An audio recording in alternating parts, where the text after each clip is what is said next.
Hello friends, അപ്പോൾ നമുക്ക് പൊതിച്ചോറ് തയ്യാറാക്കിയാലോ. പൊതിച്ചോറ് തയ്യാറാക്കുന്നത് എനിക്ക് കഴിക്കാനും പറ്റുമല്ല കേട്ടോ. ഇത് നമ്മുടെ ഹൃദയപൂർവ്വം പരിപാടി ഉണ്ടല്ലോ, കേരളത്തിലെ ഒട്ടുമിക്ക ആൾക്കാർക്ക് അറിയാൻ പറ്റുമായിരിക്കും. DYFIക്കാരുടെ ഒരു പരിപാടിയാണ്. നമ്മൾ ഹോസ്പിറ്റൽ ബേസ്ഡ് ആയിട്ടാണ് കേട്ടോ ഈ പരിപാടി ചെയ്യുന്നത്. രോഗികൾക്കും കൂട്ടിരിപ്പുകാർക്കും ഒരു നേരത്തെ ആശ്വാസം, അതാണ് അതുകൊണ്ട് ഉദ്ദേശിക്കുന്നത്. ഒരു നേരത്തെ അന്നം കിട്ടുക എന്നുള്ളത് തന്നെ വലിയൊരു കാര്യമല്ലേ. അപ്പോൾ പെട്ടെന്ന് പറഞ്ഞുകൊണ്ട് തന്നെ നമുക്ക് കൂടുതലായിട്ടൊന്നും ചെയ്യാൻ പറ്റിയിട്ടുണ്ടായിരുന്നില്ല. ഒരു ചമ്മന്തിയും മുട്ട പൊരിച്ചതും ഒരു ചാറുകറിയായിരുന്നു കേട്ടോ വെച്ചിട്ടുണ്ടായിരുന്നത്.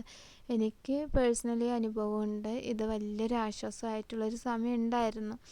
കാരണം അച്ഛനൊക്കെ ഹോസ്പിറ്റലിൽ കിടക്കുന്ന സമയത്ത് ഒരുപാട് പൈസയ്ക്ക് ആവശ്യമുള്ള സമയമായിരുന്നു. പുറത്തുനിന്ന് മരുന്നും മറ്റൊക്കെ മേടിക്കുമ്പോൾ നമുക്ക് ഫുഡ് കൂടി മേടിക്കാമെന്ന് പറയുമ്പോൾ ഭയങ്കര ഒരു ബുദ്ധിമുട്ടുള്ള സമയമായിരുന്നു കേട്ടോ.